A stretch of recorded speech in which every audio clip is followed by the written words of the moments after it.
চলুন স্যার, একটু পরে জয় শ্রীরাম, জয় শ্রীরাম। চলো চলো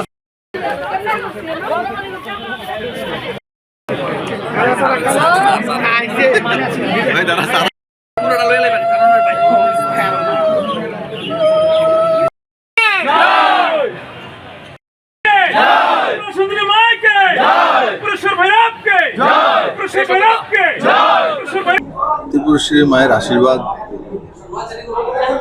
और माननीय प्रधानमंत्री जी अमित भाई शाह जी আমাদেরকে দায়িত্ব দিয়ে পাঠিয়েছে। আমি তো একা ছিলাম না, ভূপেন যাদব ছিল, আমি ছিলাম, সুনীল বনসালজি ছিল, অমিত মালভিয়া ছিল,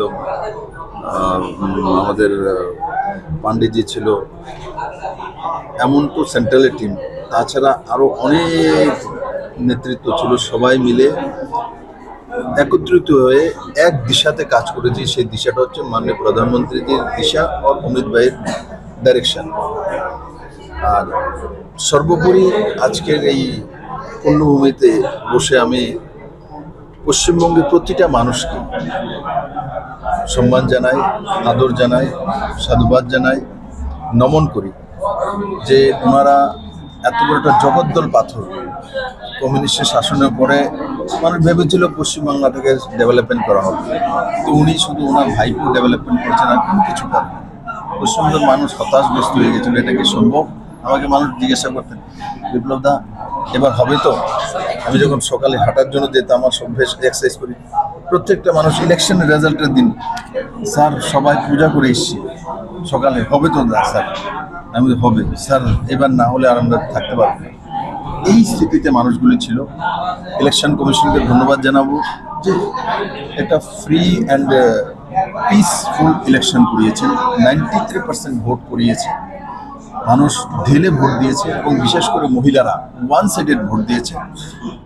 মমতা বন্দ্যোপাধ্যায় বলে বেড়াতেন সমস্ত মহিলা, কোনো মহিলা ওনার সঙ্গে নেই। উনি তো সবচেয়ে বেশি মহিলাকে অত্যাচার করেছেন, সবচেয়ে বেশি মহিলাকে, একটা মহিলা মুখ্যমন্ত্রী।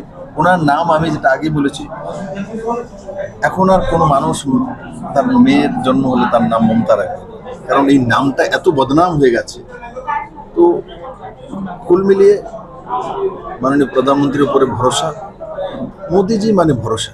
পশ্চিমবঙ্গের মানুষ সেটা বুঝেছে, বুদ্ধিমান, সুযোগ পেয়েছে, প্রয়োগ করেছি এবং এই ঐতিহাসিক জিতের জন্য আমি পশ্চিমবঙ্গের মানুষকে, বিজেপির ছোট ছোট কার্যকর্তাকে এই পবিত্র ভূমি থেকে সাধুবাদ ধন্যবাদ।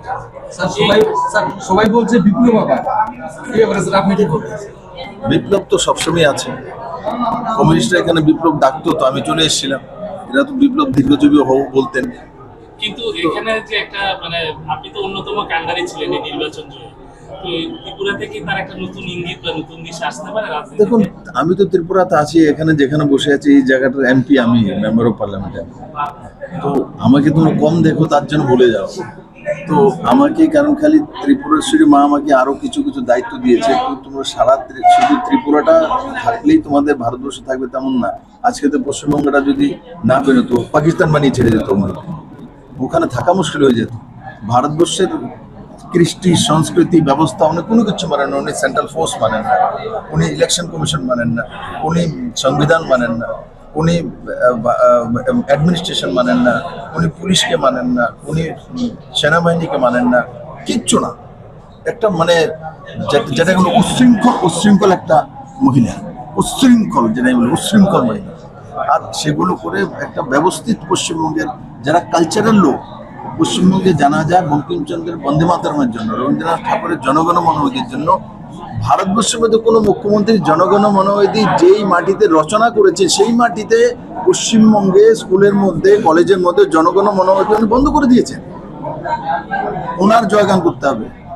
এই দুর্দশা বঙ্কিমচন্দ্রের বাড়িতে তালা লাগিয়ে দিয়ে বসে রেখেছে এই বন্দে মাতরম রচয়িতা। নেতাজি সুভাষচন্দ্রের কৃতিত্ব সেগুলোকে মুছে দিচ্ছেন। যেখানে মূর্তি আছে সেখানে তৃণমূলের একটা অভিযোগ বানিয়ে যাতে মূর্তিটা না দেখা যায়। এই যেগুলো করেছেন তার মানে কি, বাঙালি কালচারটা, ভারতবর্ষের কৃষ্টি সংস্কৃতি ব্যবস্থাকে শেষ করার জন্য উনি যা যা করে সব করেছেন। কিন্তু ভারত মাতা ও সত্যমেব জয়তে আজকে মানুষ মুক্তি পেয়েছে। এখানে যিনি বিরোধী দলনেতা